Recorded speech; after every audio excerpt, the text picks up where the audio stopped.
Hello बच्चों, कैसे हो? बढ़िया। आप बढ़िया तो मैं भी बढ़िया। तो देखो बच्चों, आज हमें क्या पढ़ाई करनी है। आज है बेटे हमारे पास क्लास 11th का यूनिट नंबर फर्स्ट का वीडियो नंबर 19। ठीक है बेटे। तो हमारे पास आज पहले यूनिट का 19वां वीडियो है और इससे पहले 18 वीडियो आपको प्लेलिस्ट में भी मिल जाएंगे, नीचे बेटे डिस्क्रिप्शन में भी मिल जाएंगे और कुछ समय बाद आई बटन में भी लिंक आ जाएगा, जहां आप पहले यूनिट को पूरा पढ़ सकते हो और अपने सुंदर से नोट्स बना सकते हो, जो एग्जाम में आपकी बहुत ज्यादा हेल्प करेंगे। इसी के साथ साथ आपको नीचे डिस्क्रिप्शन में पीडीएफ नोट्स का लिंक भी मिल जाएगा, जहां से आप पीडीएफ नोट्स डाउनलोड कर सकते हो। यदि आपके मोबाइल फोन में टेलीग्राम एप्लीकेशन इंस्टॉल्ड है तो आप टेलीग्राम पर भी सर्च कर सकते हो KMD सहारनपुर। वहां भी आपको सभी यूनिट के पीडीएफ नोट्स मिल जाएंगे। जितना कोर्स हमारा कंप्लीट होता रहेगा उतने ही पीडीएफ नोट्स यूनिट वाइज वहां आपको उपलब्ध होते रहेंगे। तो देखते हैं आज का हमारा टारगेट क्या है। बेटे आज हमें पढ़ना है यूनिट नंबर 1 के एनसीईआरटी के अभ्यास प्रश्न। तो आज हमें पहले यूनिट का एनसीईआरटी का एक्सरसाइज यानी अभ्यास प्रारंभ करना है और इसका पहला वीडियो है आज हमारे पास एनसीईआरटी की एक्सरसाइज का। ठीक है बेटे। तो इस तरीके से हम एनसीईआरटी की एक्सरसाइज को आज से सॉल्व करना शुरू कर रहे हैं। तो चलो बच्चों, जल्दी से आज की पढ़ाई शुरू करते हैं।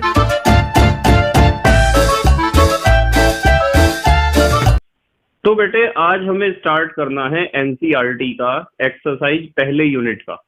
तो सबसे पहला क्वेश्चन देखते हैं हम क्या है। यहां लिखता हूं मैं प्रश्न नंबर 1। पहला क्वेश्चन देखते हैं क्या है एनसीईआरटी का। पहला क्वेश्चन है, निम्नलिखित के लिए आणविक द्रव्यमान का परिकलन कीजिए। निम्न लिखित ना लिख के मैं लिखता हूं के लिए। निम्न के लिए आणविक द्रव्यमान, जिसे आप अणुभार भी कहते हो, आणविक द्रव्यमान का परिकलन कीजिए। हमें कुछ अणु इन्होंने दिए हैं और उन अणुओं के निकालने हैं आणविक द्रव्यमान। इसी के साथ साथ इन्होंने दिया है हमें हाइड्रोजन का परमाणु भार। हाइड्रोजन एक परमाणु है तो आप कहोगे हाइड्रोजन का इन्होंने परमाणु भार दिया है, या परमाणु भार देने के साथ साथ आप कह सकते हो परमाणु द्रव्यमान दिया है। या तो आप परमाणु भार कहो या परमाणु द्रव्यमान कहो या फिर आप मोलर द्रव्यमान भी कह सकते हो। तो हाइड्रोजन का मोलर द्रव्यमान दिया है इन्होंने 1.0079 यू कह दो या AMU कह दो। ऑक्सीजन दिया है, ऑक्सीजन का इन्होंने परमाणु भार दिया है 16.00 यू। और बेटे कार्बन दिया है इन्होंने 12.01 यू। ये इन्होंने 3 परमाणुओं के परमाणु भार दिए हैं या परमाणु द्रव्यमान दिए हैं या मोलर द्रव्यमान दिए हैं। ज्यादातर तो ऐसा होगा कि जो आपके पास क्वेश्चन आएगा ना जिसमें परमाणु भार या परमाणु द्रव्यमान की जरूरत पड़ती है, उसमें आपको ब्रैकेट में दिए होंगे तत्वों के परमाणु भार या परमाणु द्रव्यमान दिए होंगे जब एग्जाम में क्वेश्चन आता है। पर यदि एग्जाम में क्वेश्चन आया है और आपको परमाणु भार या परमाणु द्रव्यमान ब्रैकेट में नहीं दिए गए हैं और आपको परमाणु भार या परमाणु द्रव्यमानों के बिल्कुल एग्जैक्ट मान रखने हैं, बिल्कुल सही मान रखने हैं। वैसे तो मैंने आपको परमाणु भार वाले वीडियो में समझाया था, जैसे यहाँ लिखा हुआ है कि हाइड्रोजन का परमाणु भार 1.0079 यू है और हमने आपको सिखाया था कि हाइड्रोजन का परमाणु भार आप 1 मान सकते हो। 1.0079 को लगभग 1 मान सकते हो। इसी तरीके से ऑक्सीजन के परमाणु भार को कितना मान सकते हो? 16। ये तो 16 ही है, 16.00 को तो आप 16 ही कहोगे। और कार्बन का हम मानते हैं 12, वास्तविक मान तो होता है 12.01 यू, पर हम कार्बन का परमाणु भार 12 मान लेते हैं।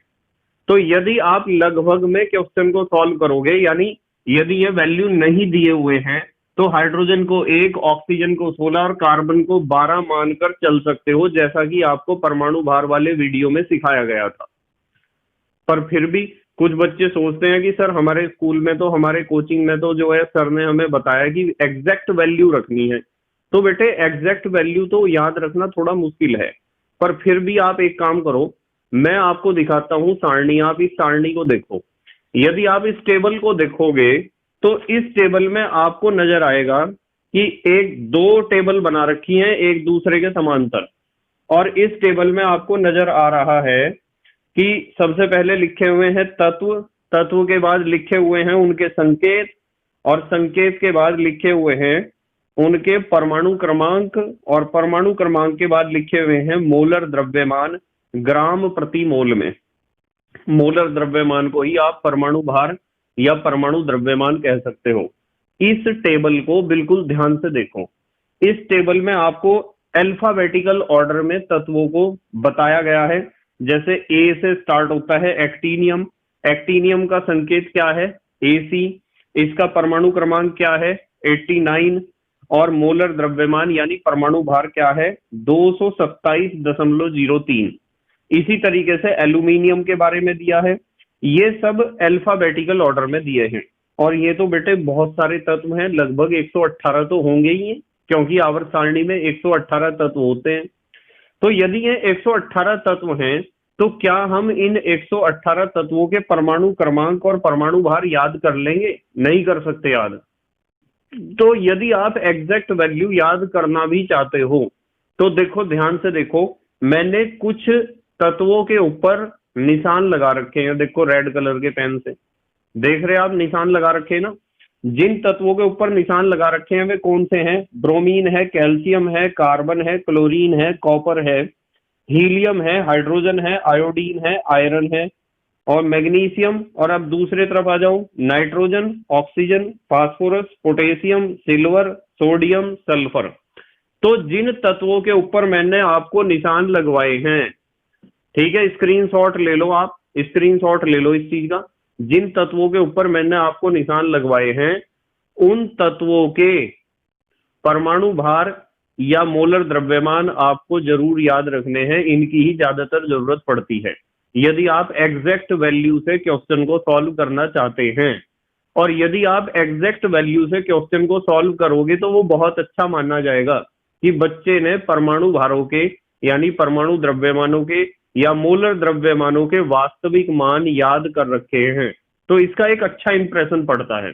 वैसे नॉर्मली होता क्या है कि आपका जो क्वेश्चन होता है ना एग्जाम में, उस क्वेश्चन के ब्रैकेट में इस तरीके से परमाणु द्रव्यमान या परमाणु भार दिए जाते हैं, ठीक है। तो ज्यादातर तो ऐसा होता है, पर यदि नहीं दिए गए हैं तो आप इस सारणी का प्रयोग कर सकते हो। जल्दी से स्क्रीनशॉट लो इसका, फिर हम अगली बात करेंगे। ले लिया बेटा स्क्रीनशॉट? ठीक है, आ जाओ क्वेश्चन पे। इन्होंने कहा था निम्न के लिए आणविक द्रव्यमान का परिकलन कीजिए। हमें बताना है अणुभार। हाइड्रोजन का परमाणु भार इतना है, ऑक्सीजन का इतना है, कार्बन का इतना है। सबसे पहला जो इन्होंने अणु दिया है वो दिया है H2O। तो हमें H2O का अणुभार निकाल के दिखाना है, यानी आणविक द्रव्यमान निकाल के दिखाना है, जिसे आप मोलर द्रव्यमान भी कह सकते हो। तो बेटे दो तो है हाइड्रोजन, ये हो जाएगा 2 गुणा 1.0079। हाइड्रोजन का इतना ही तो दिया है, चाहे आप सारणी में चेक कर लेना। एक है ऑक्सीजन, ऑक्सीजन का कितना होता है 16.00। अब जब 2 से मल्टीप्लाई करोगे, 2 निम 18 का 8 हासिल को 1, 2 सत्ते 14 और 1 हासिल का 15 का 5 हासिल को 1, 200 ये हासिल का 1 यहाँ लग जाएगा, 200 और 2 एकम 2, तो ये आ जाएगा 2.0158। और 16 तो 16 रहेगा ही, ये तो 16.00 ही रहेगा। जब आप इन्हें जोड़ोगे तो 16 और 2 18, ये आ जाएगा 18.0158 U। यू या AMU, ये आंसर है हमारा। मतलब आपको जो मान दिए गए हैं वास्तविक मान ब्रैकेट में, या फिर यदि ये वास्तविक मान याद हैं तो आप उनका उपयोग कर सकते हो। नॉर्मली हम लगभग में जब इस क्वेश्चन को सॉल्व करते हैं तो हम 2 गुना हाइड्रोजन का परमाणु भार लिखते हैं 1 और ऑक्सीजन का लिखते हैं 16। तो ये हो जाता है 2 एकम 2, 16 और 2 18। हम मानते हैं 18.0158 को लगभग 18। तो यदि आप 18 मानते हो सही है, पर यदि आप एग्जैक्ट वैल्यू रखकर क्वेश्चन को सॉल्व करते हो तो ज्यादा अच्छा माना जाता है। इस चीज का आपको ध्यान रखना है। तो ये आया है 18.0158 U। अच्छा, देखते हैं इसका सेकंड पार्ट क्या है। सेकंड पार्ट इन्होंने दिया है CO2। CO2 का भी अणुभार हमें निकालना है। कार्बन देखो कितना है, कार्बन है 12.1 कार्बन है 12.01 प्लस 2 है ऑक्सीजन, 2 है ऑक्सीजन। ऑक्सीजन का कितना दिया है परमाणु भार 16.00। तो ये 12.01 तो जोगा तू रहेगा और ये हो जाएगा 16 दूनी 32, ये हो जाएगा 32.00। अब 32 और 12 कितने होते हैं 30 और 10 40 और 2 और 2 4 44। ये हो जाएगा 44.01 U। इस तरीके से आंसर आएगा। तो CO2 का आणविक द्रव्यमान कितना आया 44.01। अब आ जाओ आप थर्ड पार्ट पे। थर्ड देखते हैं क्या है। थर्ड में दिया है CH4। CH4 कार्बन का कितना होता है, कार्बन का होता है एक ही कार्बन है 12.01 प्लस 4 दिए हैं हाइड्रोजन। हाइड्रोजन का कितना होता है, हाइड्रोजन का होता है 1.0079। जब आप इसे सॉल्व करोगे तो 12.01 तो रहेगा ज्यों का त्यों, प्लस 4 निम 36 का 6 हासिल को 3, 4 सत्ते 28 और 3 31 का 1 हासिल को 3, 4 0 0 और ये 3 लग जाएगा यहाँ, ठीक है हासिल वाला 4 0 0 4 एकम 4, यह आ जाएगा 4.0316।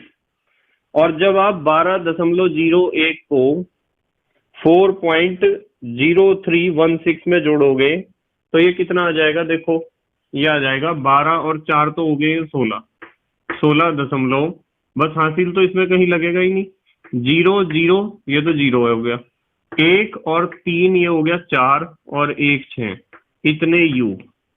ये आंसर है 16.0416 U। तो इस तरीके से आपको अणुभार निकालने आने चाहिए। वैसे मैंने सिखाए हैं, बहुत सारे उदाहरण भी कराए हैं आपको। अणुभार कह दो, या आप आणविक द्रव्यमान कह दो, या आप मोलर द्रव्यमान कह दो, एक ही बात है। यदि अणु है तो उसका भी मोलर द्रव्यमान आप निकाल सकते हो, और परमाणु है तो उसका मोलर द्रव्यमान तो होता ही है, जिसे आप परमाणु भार या परमाणु द्रव्यमान कहते हो, जिसकी मैंने अभी आपको एक टेबल दिखाई थी, एक सारणी दिखाई थी। ठीक है बेटे, तो ये था हमारा एक्सरसाइज का पहला क्वेश्चन। अब आते हैं हम दूसरे क्वेश्चन पे, प्रश्न संख्या 2। दूसरा क्वेश्चन देखते हैं एक्सरसाइज का क्या है। सोडियम सल्फेट में उपस्थित तत्वों का प्रतिशत ज्ञात कीजिए। सोडियम सल्फेट, सोडियम सल्फेट का फार्मूला तो यही होगा बेटे Na2SO4। सोडियम सल्फेट में उपस्थित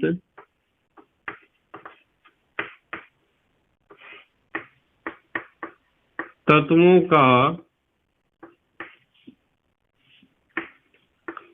की लिखते हैं, तत्वों की प्रतिशत मात्रा ज्ञात कीजिए। सोडियम सल्फेट में जितने भी तत्व हैं उन सभी तत्वों की प्रतिशत मात्रा हमें निकालनी है। ऐसा क्वेश्चन भी पेपर में आता है, हालांकि मैंने चैप्टर पढ़ाते हुए भी आपको ऐसा क्वेश्चन समझाया था। देखो सबसे पहले आप करोगे सोडियम सल्फेट का आप मोलर द्रव्यमान निकाल लो। Na2SO4 का मोलर द्रव्यमान को आप अणुभार भी कह सकते हो। आप सबसे पहले इसका अणुभार या आणविक द्रव्यमान या मोलर द्रव्यमान निकाल लो। 2 तो सोडियम है दो तो है सोडियम, और सोडियम का बिल्कुल सही परमाणु भार होता है 22.99, और एक है सल्फर। एक क्या है? सल्फर। सल्फर का लगभग परमाणु द्रव्यमान होता है 32.06 होता है बेटे, 06, 32.06। सल्फर का यदि आप सारणी देखोगे तो सल्फर का जो परमाणु द्रव्यमान है वो 32.06 है। अब है चार हैं हमारे पास क्या? ऑक्सीजन। चार ऑक्सीजन हैं, तो 4 गुणा 16.00 इस तरीके से निकलेगा हमारे पास सोडियम सल्फेट का अणुभार या आणविक द्रव्यमान।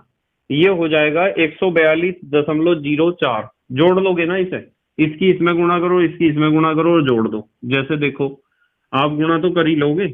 2 नीम 18 का 8 हासिल को 1, 2 नीम 18 और 1 19 का 9 हासिल को 1, 2 दूनी 4 और 1 हासिल का 5, 2 दूनी 4 और 1 हासिल का 5 हो गया, 2 दूनी 4।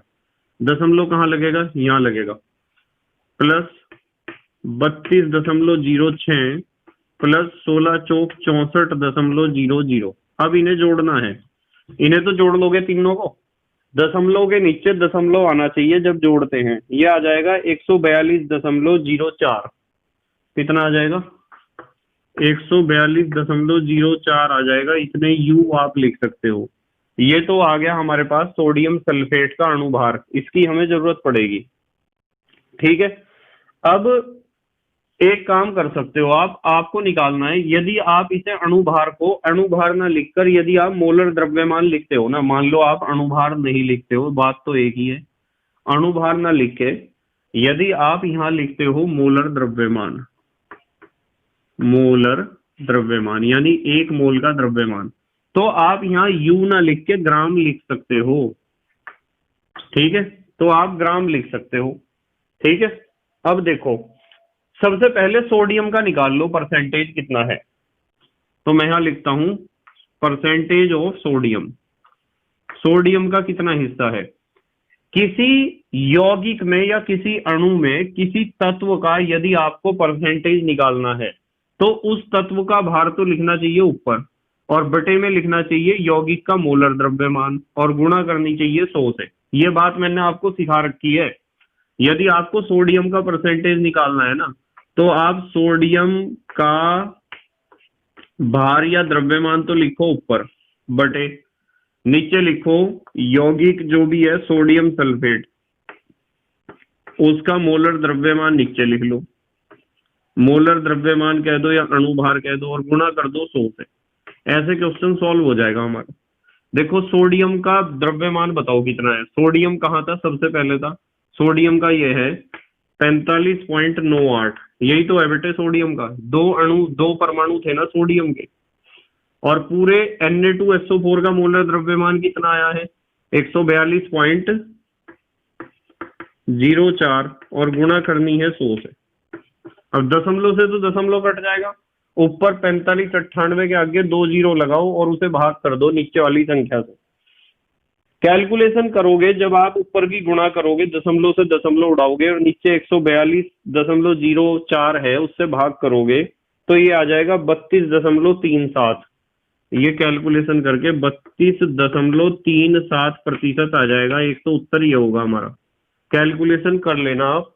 यदि मैं यहाँ कैलकुलेशन करूंगा तो बेटे वीडियो बहुत लंबा हो जाएगा। 32.37%। तो ये तो आया हमारा सोडियम का परसेंटेज। इसका परसेंटेज आया सोडियम का। दूसरा तत्व क्या है? सल्फर। तो यदि आप परसेंटेज ऑफ सल्फर निकालना चाहते हो तो सल्फर का परसेंटेज निकालने के लिए जैसे सोडियम का द्रव्यमान लिखा था, इसी तरह सल्फर का लिखेंगे हम। सल्फर का द्रव्यमान तो लिखेंगे ऊपर, और यौगिक लिख दूं यहाँ, यौगिक, यौगिक का मोलर द्रव्यमान यानी अणुभार लिखेंगे नीचे और गुणा करेंगे 100 से। अब बताओ सल्फर का द्रव्यमान कितना है? सल्फर तो यही था, बस एक ही परमाणु था सल्फर का, 32.06, और पूरे यौगिक का निकला था 142.04, और गुणा करनी है 100 से। ठीक है, इसे जब आप कैलकुलेट करोगे तो ये आ जाएगा 22.57। 22.57%, एक आंसर ही आया। और फिर तीसरा तत्व देखना, सोडियम है, सल्फर है, ऑक्सीजन। यदि आप परसेंटेज ऑफ ऑक्सीजन निकालना चाहते हो तो आपको यौगिक में ऑक्सीजन का द्रव्यमान लिखना पड़ेगा कितना है, और यौगिक का मोलर द्रव्यमान यानी अणुभार लिखना पड़ेगा कितना है, और गुणा करनी पड़ेगी 100 से।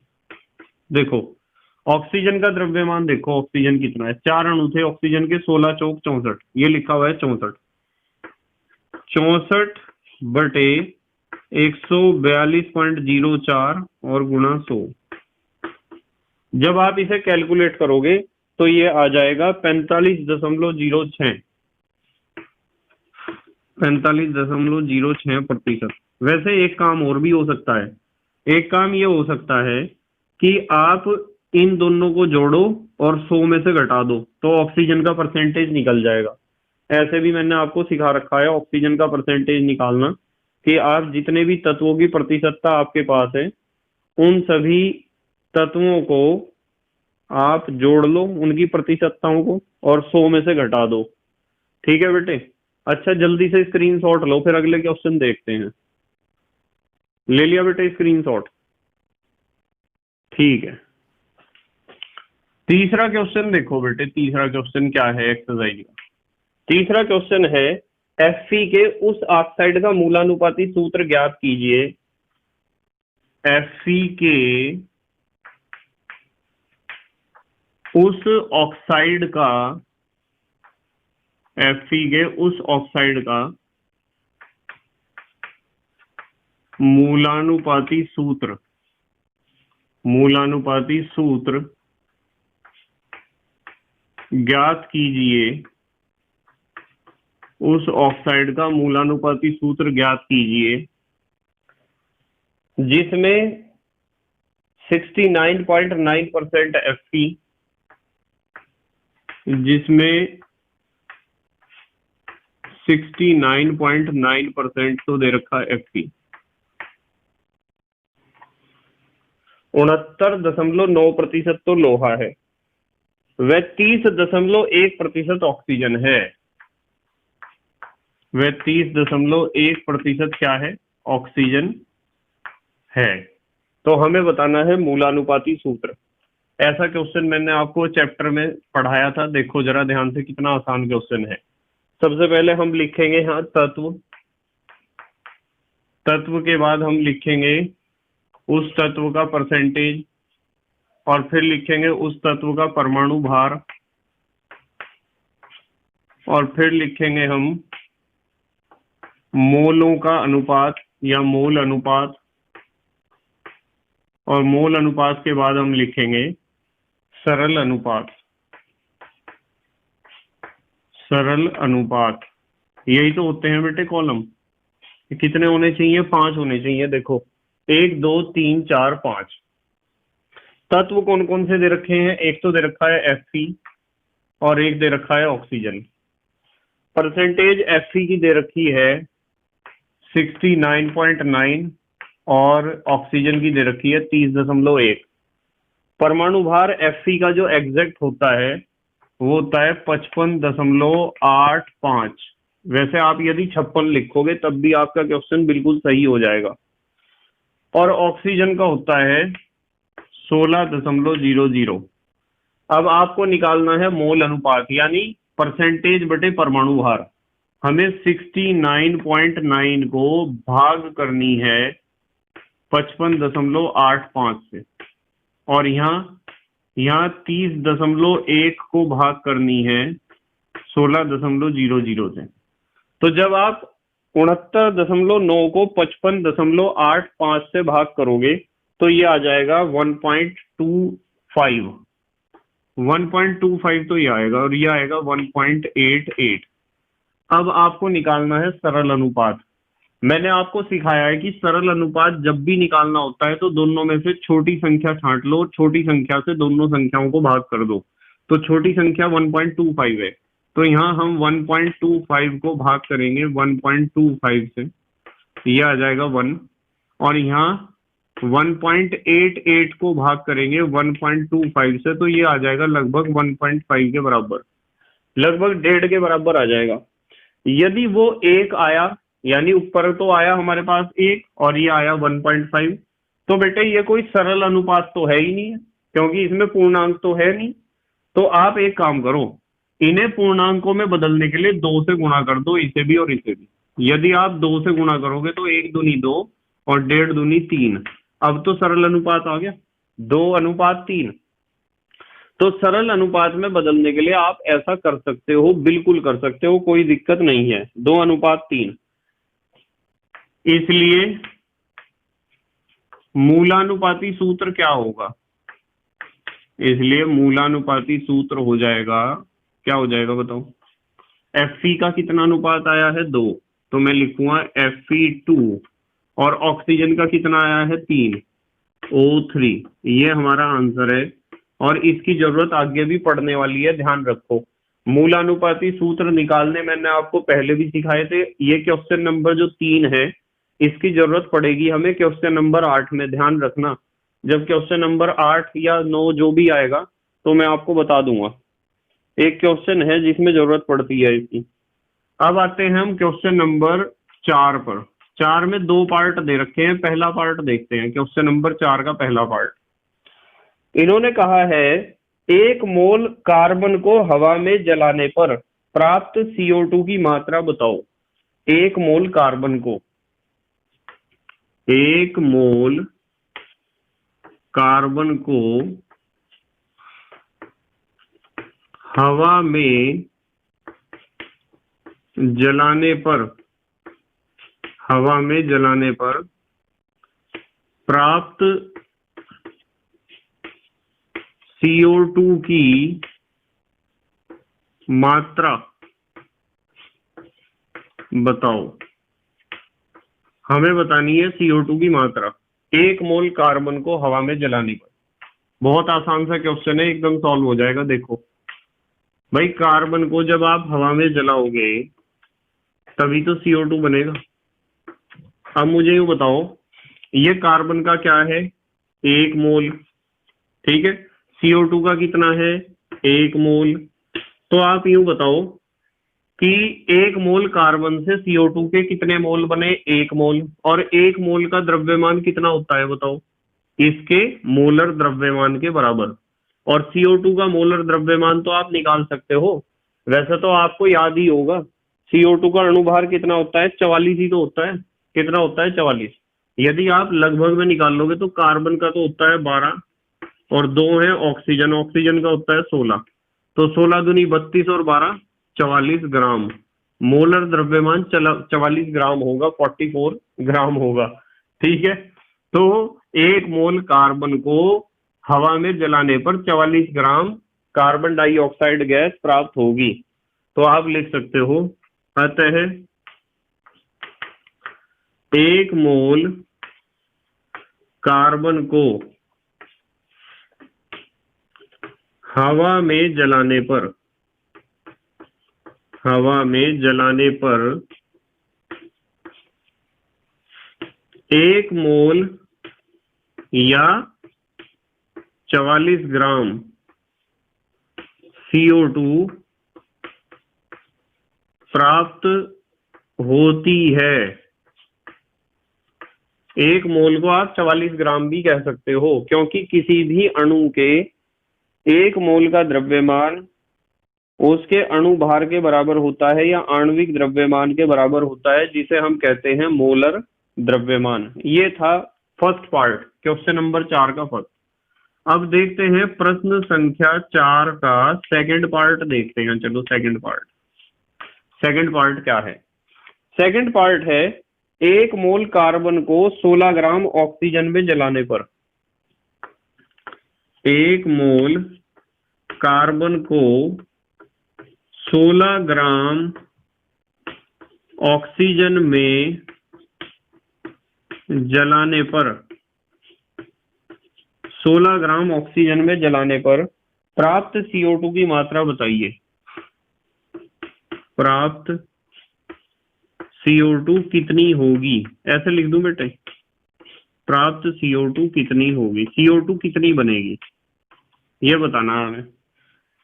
ये क्वेश्चन थोड़ा सा दिमाग लगाना पड़ेगा, है तो बहुत आसान। देखो भाई, carbon plus oxygen is equal to carbon dioxide, ये तो पता ही है आपको।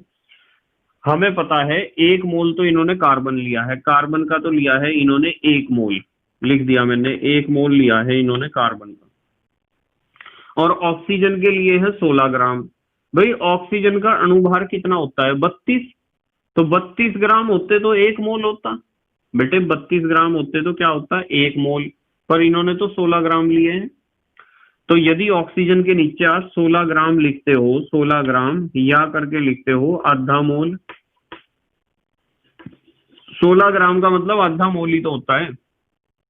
तो CO2 के कितने मोल बनेंगे, यहाँ आपके पास कार्बन का तो 1 मोल है, ऑक्सीजन का आधा मोल है, और आपको पता है 1 मोल कार्बन का 1 मोल ऑक्सीजन के साथ रिएक्शन करके 1 मोल CO2 का बनाता है। तो यदि आपके पास कार्बन का तो 1 मोल है पर ऑक्सीजन का आधा मोल है, तो इसका आधा मोल इसके आधे मोल से ही तो रिएक्शन करेगा और इसका आधा मोल ही तो बनेगा, क्योंकि यहाँ इस रिएक्शन में आपने ऑक्सीजन की मात्रा घटा दी है, 16 ग्राम कर दी है। तो ऑक्सीजन तो आधा मोल है, 16 ग्राम में पहले ही खत्म हो जाएगा। ऑक्सीजन तो सीमांत अभिकर्मक है। यदि आपने इसकी मात्रा घटा दी ना, 16 ग्राम ले लिया, तो बेटे ये 16 ग्राम खत्म हो जाएगा, ये 1 मोल पूरा खत्म नहीं होगा। यानी कि कार्बन के 12 ग्राम खत्म नहीं होंगे, ऑक्सीजन के 16 ग्राम पहले खत्म हो जाएंगे। ठीक है, इसे सीमांत अभिकर्मक मैं कहूंगा, और ये बर्तन में बचा रह जाएगा। कार्बन का आधा मोल बर्तन में बचा रह जाएगा और कार्बन डाइऑक्साइड का आधा ही मोल बनेगा। ठीक है, तो यदि इसका आपने आधा मोल लिया है तो इसका 1 मोल रिएक्शन में पार्टिसिपेट नहीं कर सकता, इसका भी आधा मोल ही रिएक्शन में पार्टिसिपेट करेगा, क्योंकि जब इसका 1 मोल इसके 1 मोल से रिएक्शन करता है तो इसका आधा मोल ही है, तो इसके आधे मोल से रिएक्शन करेगा। यदि इसके 2 मोल होते और इसके भी 2 होते तो दोनों रिएक्शन करते। यदि दोनों के मोल बराबर हैं तो बर्तन में कुछ नहीं बचने का है, ये बात पक्की है। और यदि इसके मोल ज्यादा इसके कम है तो ये बर्तन में बचेगा और ये हो जाएगा सीमांत अभिकर्मक। ऐसा ही यहाँ हो रहा है, इसका आधा मोल है, इसका 1 मोल है, तो इसका आधा मोल इसके आधे मोल से रिएक्शन करेगा, कार्बन बर्तन में बचा रहेगा और ऑक्सीजन खत्म हो जाएगा, यानी ऑक्सीजन सीमांत अभिकर्मक है। जब इसका आधा मोल इसके आधे मोल से रिएक्शन करता है तो इसका भी आधा मोल बनेगा, यानी कार्बन डाइऑक्साइड का 1/2 मोल बनेगा। और 1/2 मोल का मतलब, यदि कार्बन डाइऑक्साइड का 1 मोल बनता तो 44 ग्राम, आधा मोल बन रहा तो कितने ग्राम, 22 ग्राम। 22 ग्राम CO2 मिलेगी। कितने ग्राम, 22 ग्राम। ठीक है बेटे, 1 मोल से 1 मोल मिलता है ना, क्योंकि ऑक्सीजन के 1 मोल से प्राप्त, ऑक्सीजन के 1 मोल से प्राप्त CO2 बराबर 1 मोल। ठीक है, इसलिए ऑक्सीजन के आधे मोल, भाई आधा मोल मैंने लिखा क्योंकि 16 ग्राम दिया है, 16 ग्राम का मतलब तो होता है आधा मोल, क्योंकि ऑक्सीजन तो 32 ग्राम में 1 मोल बैठता है, इसका अणुभार 32 है। तो ऑक्सीजन के आधे मोल से प्राप्त CO2 कितनी होगी, कितनी होगी, आधा मोल ही तो होगी। और आधे मोल को ही CO2 को आप कह सकते हो, भाई 44 तो ग्राम होते हैं पूरे मोल में, और आधा कर दिया तो कितने हो जाएंगे, 22 ग्राम आपको CO2 मिलने वाली है। कितने ग्राम, 22 ग्राम CO2 आपको मिलेगी। जल्दी से स्क्रीनशॉट लो, अगले क्वेश्चन देखेंगे फिर। ले लिया बेटे स्क्रीनशॉट, ठीक है। 5वां क्वेश्चन देखते हैं, प्रश्न संख्या 5। 5वां क्वेश्चन, CH3COO का 500 ml, यानी सोडियम एसीटेट का, सोडियम एसीटेट का 500 ml, ध्यान से समझना, सोडियम एसीटेट का 500 ml 0.375 मोलर जलीय विलयन, 0.375 मोलर, मोलर यानी मोलरता दे रखी है, जलीय विलयन कितना दे रखा था? 0.375 मोलर जलीय विलयन बनाने के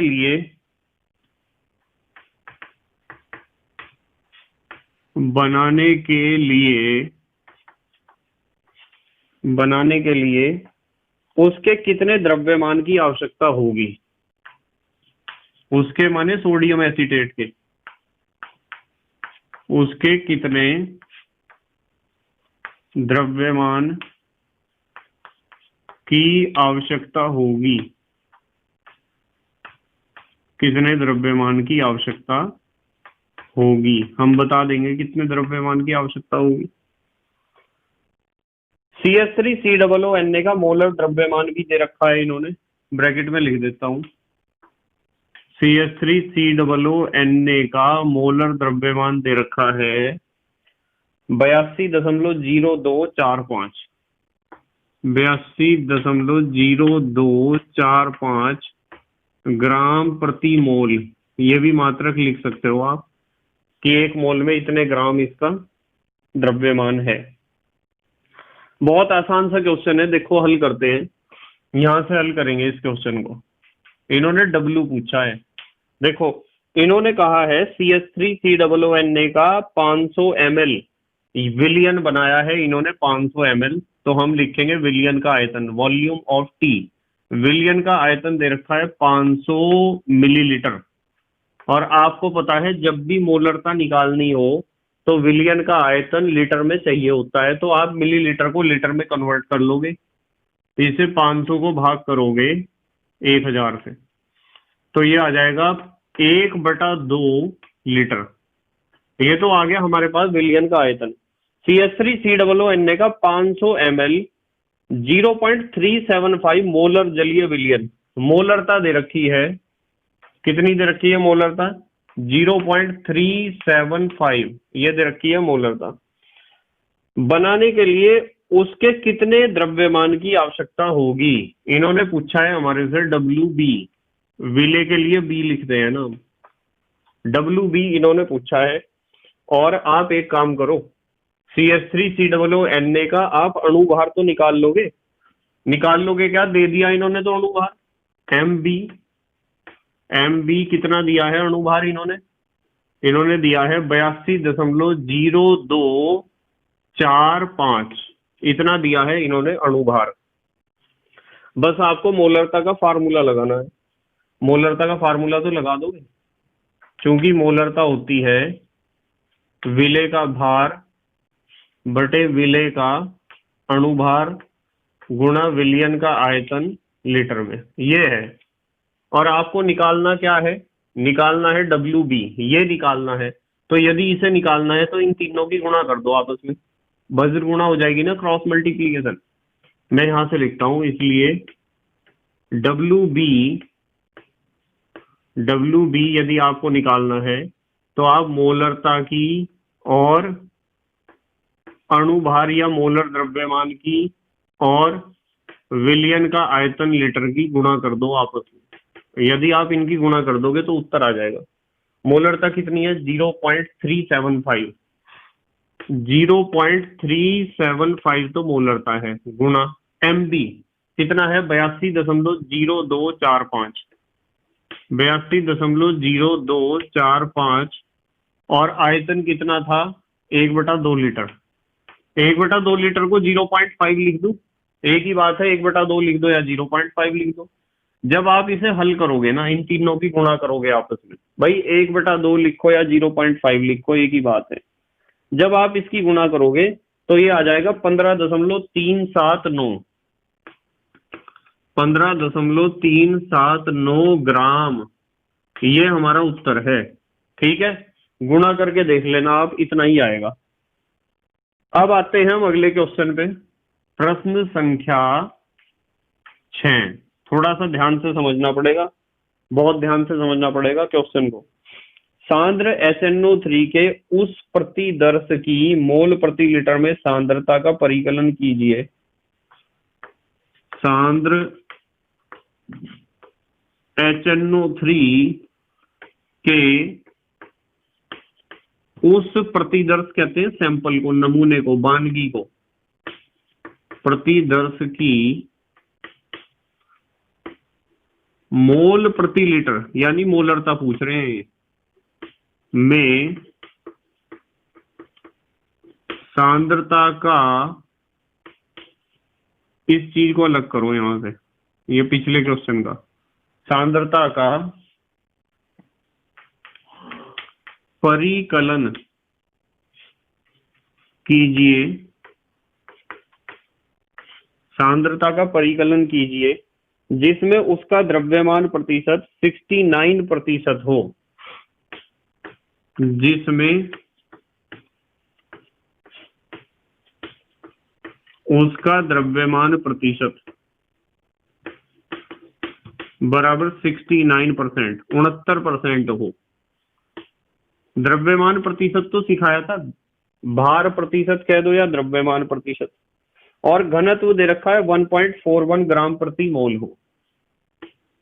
वह घनत्व कितना हो? 1.41 ग्राम प्रति ml हो। बिल्कुल कर देंगे क्वेश्चन को।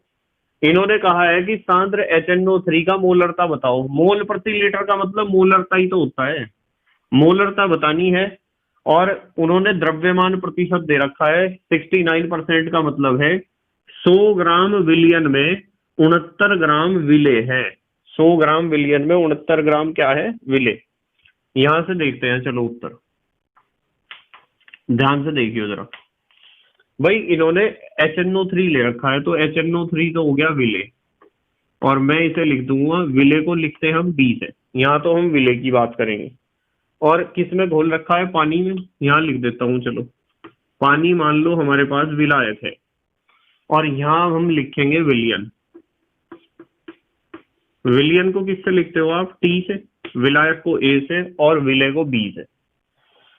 इन्होंने कहा है सांद्र HNO3 के उस प्रतिदर्श की मोल प्रति लीटर में सांद्रता का परिकलन कीजिए, यानी हमें बतानी है मोलरता। ये लगा दिया मैंने क्वेश्चन मार्क, मोलरता हमें बतानी है।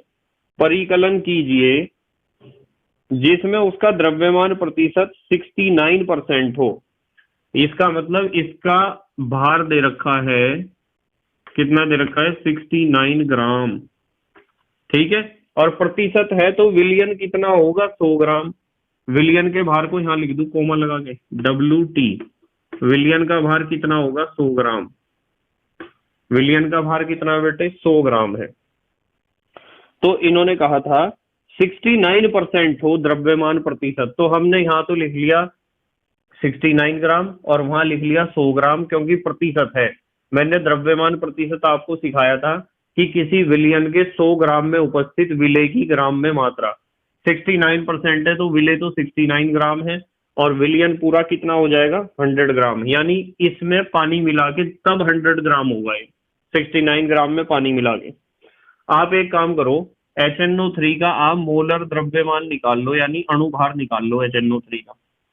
H हाइड्रोजन को मानते हैं 1.0079 एग्जैक्ट, और नाइट्रोजन को यदि आप चेक करोगे उस सारणी में जो भी मैंने आपको बताई थी 14.0067 होता है, और 3 है इसमें ऑक्सीजन, 3 है ऑक्सीजन 16.00। ऑक्सीजन का तो 16.00 ही होता है।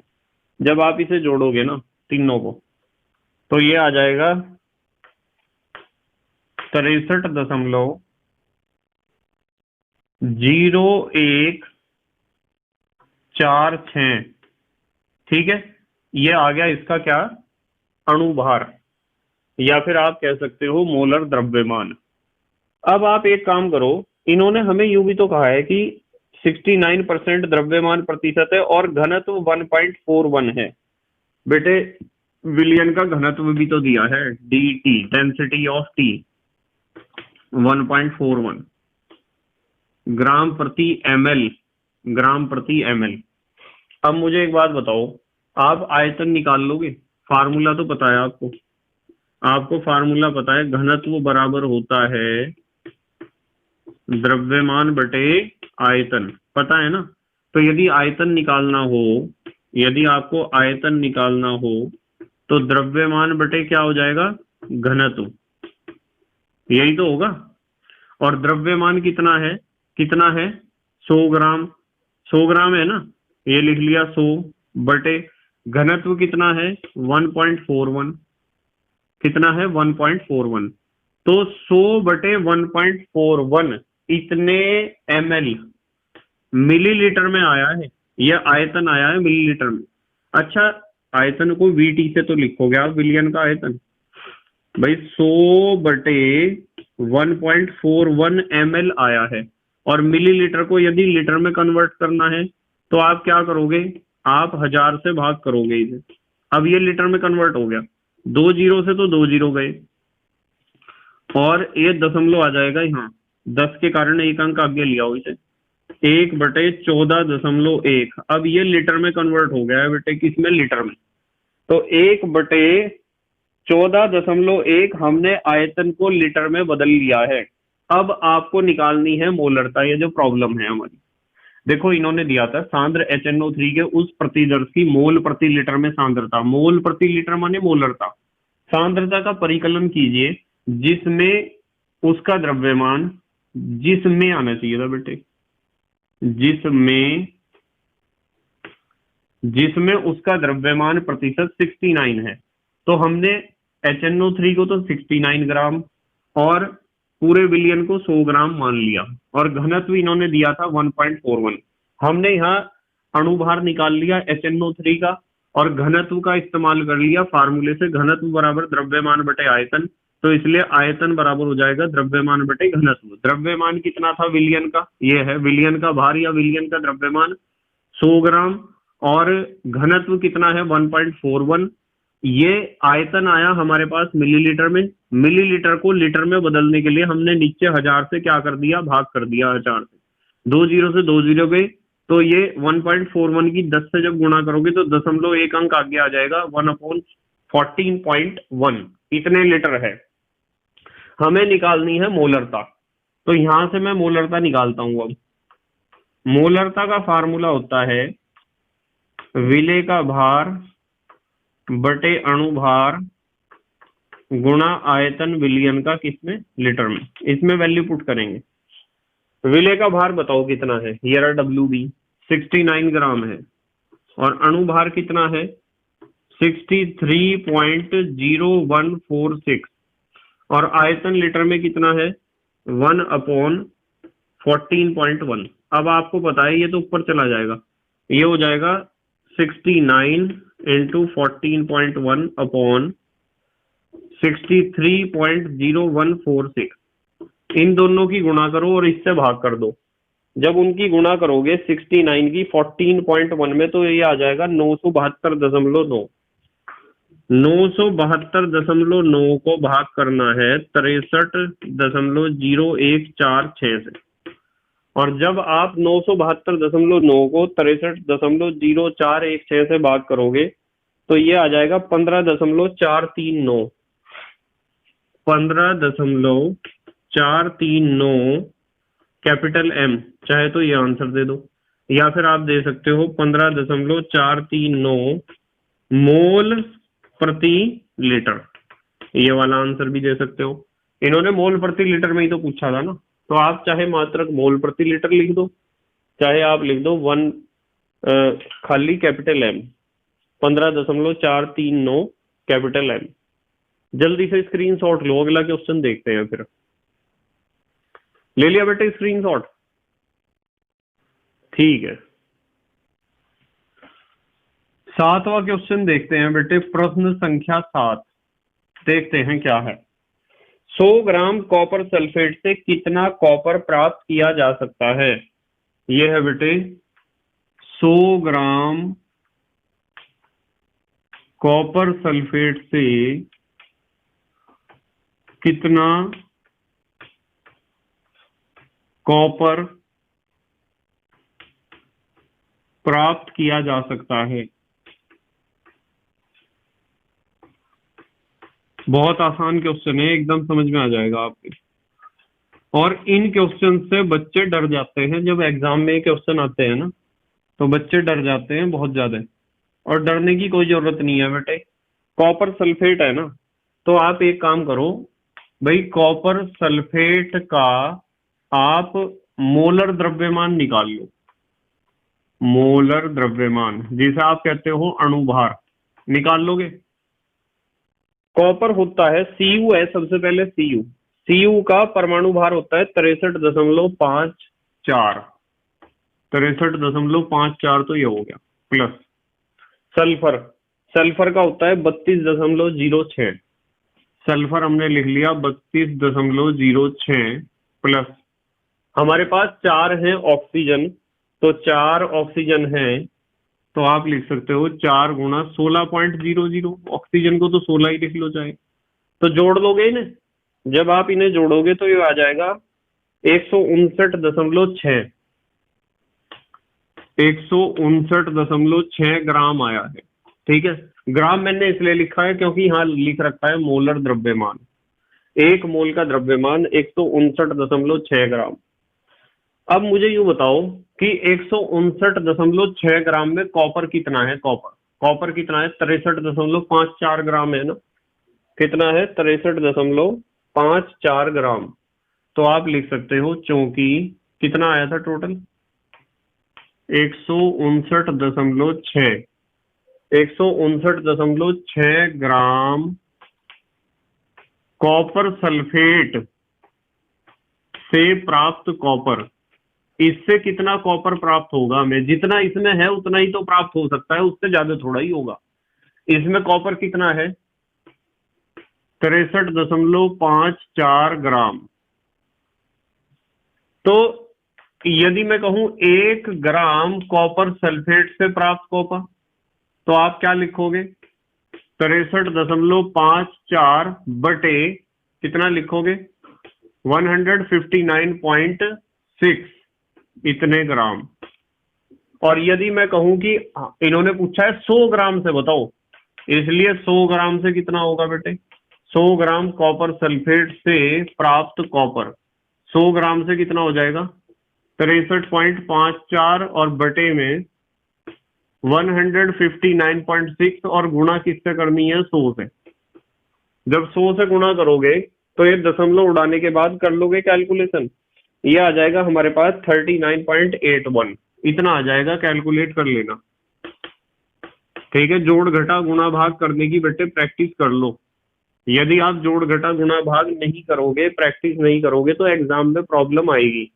जैसे मैंने यहाँ लिख दिया उत्तर, मैंने क्यों लिखा है, क्योंकि यदि हम यहाँ कैलकुलेशन करेंगे तो वीडियो बहुत लंबा हो जाता है। एक ही क्वेश्चन में हम कैलकुलेशन ही करते रहते हैं फिर 5 मिनट तक या 3-4 मिनट तक। तो इसलिए आपको कैलकुलेशन करनी चाहिए।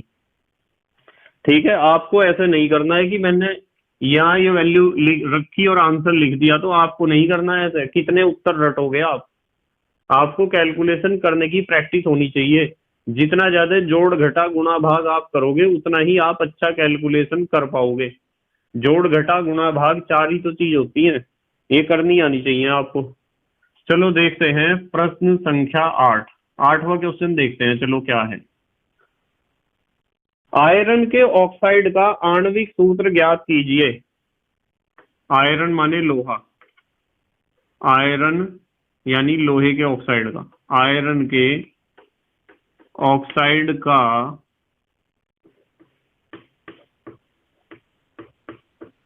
आणविक सूत्र, आयरन के ऑक्साइड का आणविक सूत्र ज्ञात कीजिए। इन्होंने पूछा है कि लोहे के ऑक्साइड का आणविक सूत्र बताओ क्या है, जिसमें Fe व ऑक्सीजन की प्रतिशतताएं, अभी तो क्वेश्चन है, जिसमें Fe व ऑक्सीजन की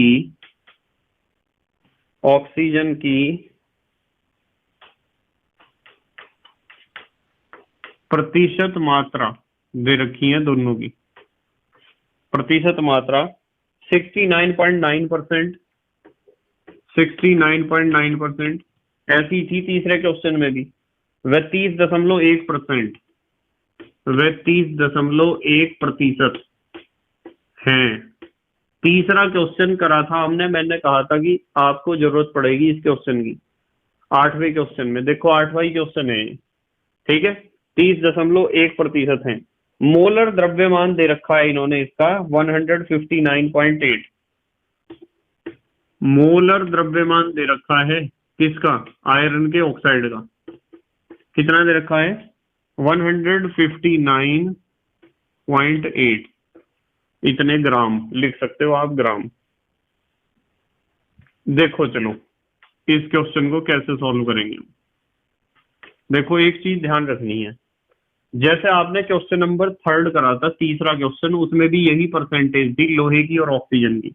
तो मूलानुपाती सूत्र तो वहीं से ही निकाल लोगे आप, जैसे आपने तीसरे क्वेश्चन में निकाला है वही सवाल है, जो कहते हो वही सवाल रख दिया है दोबारा एक्सरसाइज में। तो मूलानुपाती सूत्र तो आप क्वेश्चन नंबर 3 से ही निकाल सकते हो, ठीक है। तो मैं यहां लिख देता हूं, प्रश्न 3 की तरह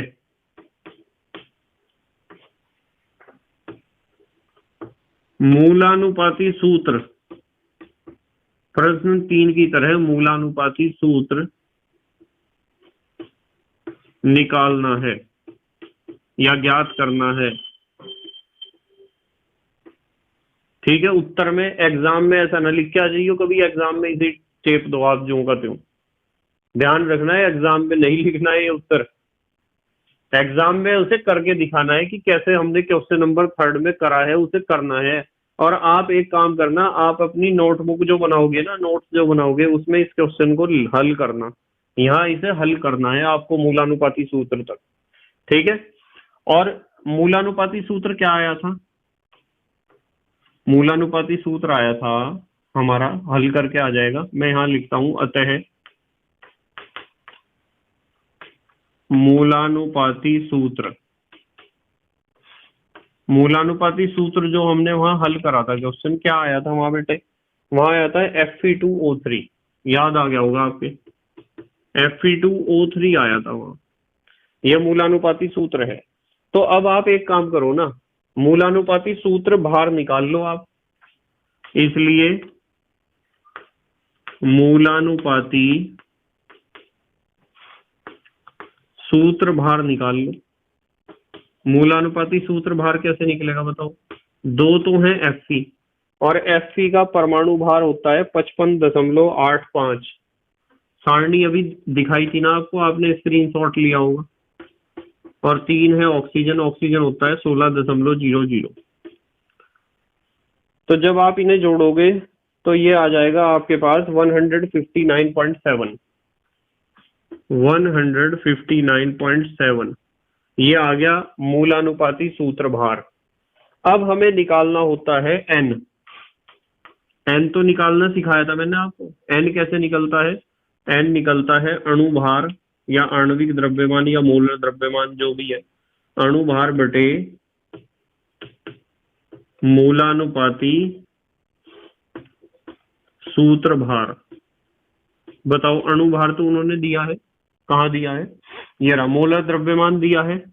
आप मोलर द्रव्यमान कह दो, अणु भार कह दो, आणविक द्रव्यमान कह दो, एक ही बात है।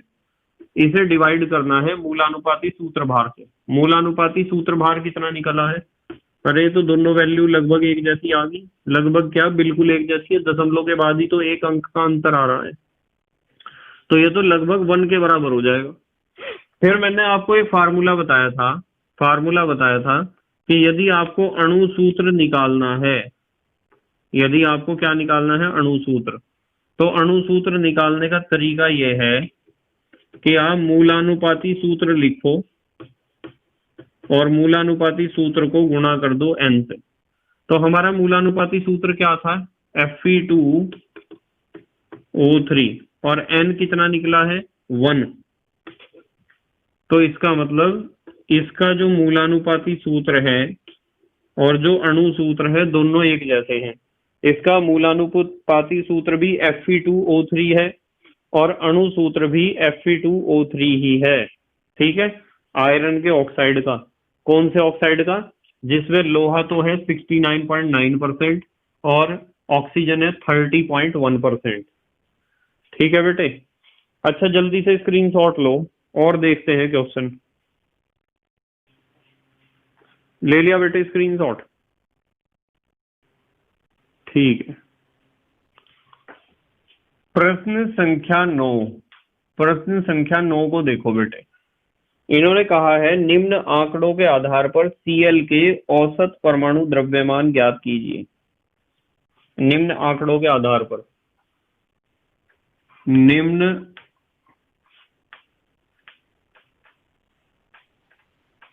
आंकड़ों के आधार पर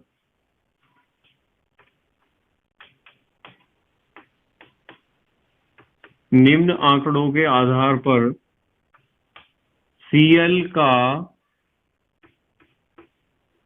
औसत क्या निकालना है? परमाणु द्रव्यमान। परमाणु द्रव्यमान ज्ञात कीजिए। हमें बताना है Cl का औसत परमाणु द्रव्यमान कितना होता है। देखो क्या दे रखे हैं इन्होंने आंकड़े, यहां से हम उत्तर में ही सारणी को लिखेंगे। चलो, इन्होंने यहां तो दे रखा है समस्थानिक, समस्थानिक, यहां तो समस्थानिक लिख रखा है।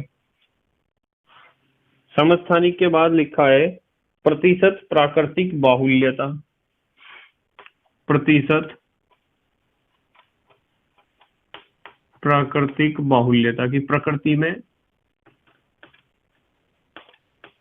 कितना पाया जाता है, कितने प्रतिशत है प्रकृति में। ठीक है। फिर दे रखा है इन्होंने मोलर द्रव्यमान। थोड़ी जगह छोड़ता हूं मैं, यहां जगह छोड़ दी और फिर लिखूंगा मोलर द्रव्यमान। क्यों छोड़ी है जगह भी बताऊंगा आपको। ठीक है।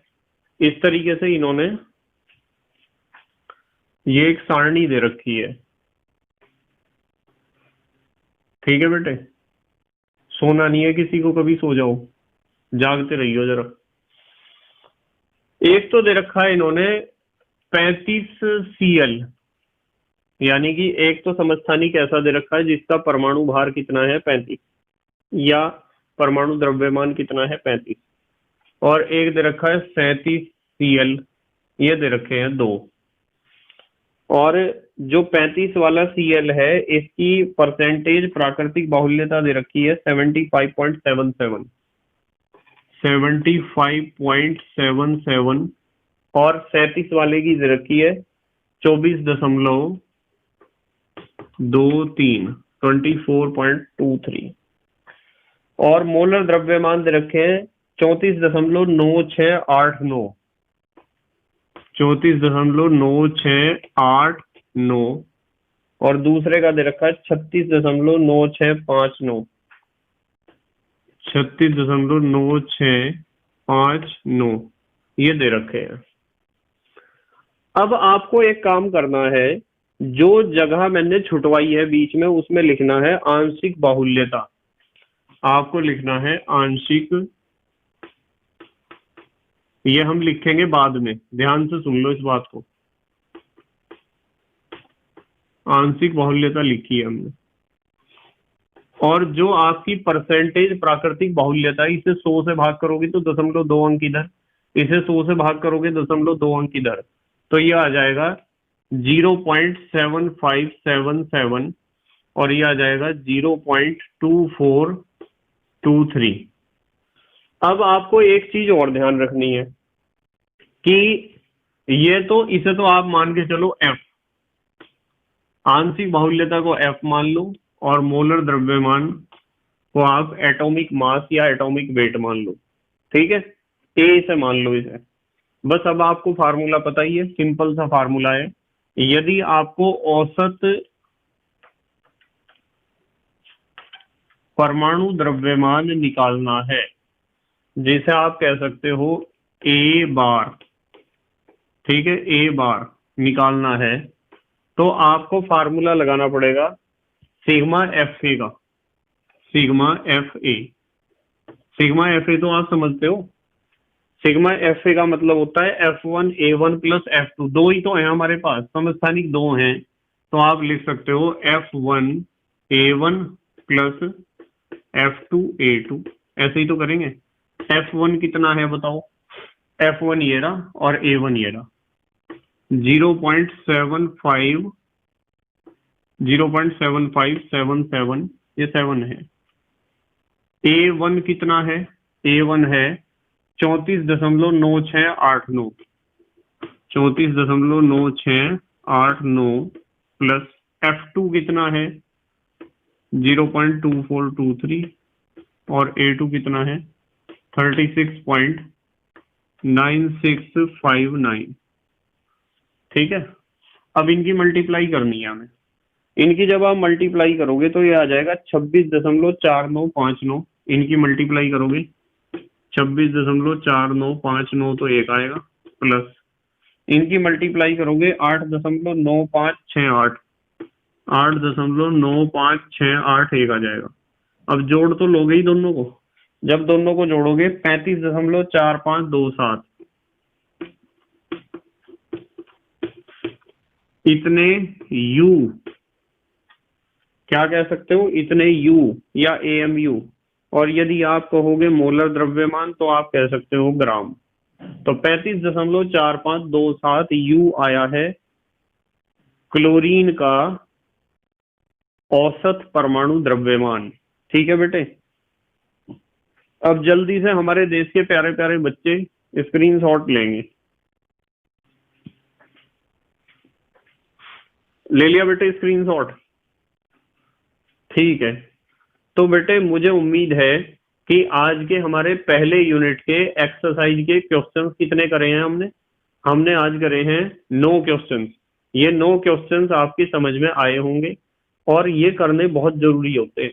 किसी भी चैप्टर की थ्योरी पढ़ो पूरा, उसके बाद उसके उदाहरण पढ़ो, उसके बाद पाठ्य निहित प्रश्न पढ़ो और फिर उसके बाद एक्सरसाइज के क्वेश्चन करो। ये सारी चीजें बहुत जरूरी होती हैं।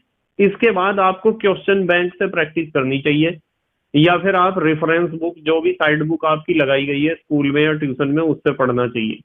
ठीक है बेटे, तो thank you very much for watching this video. Okay, bye.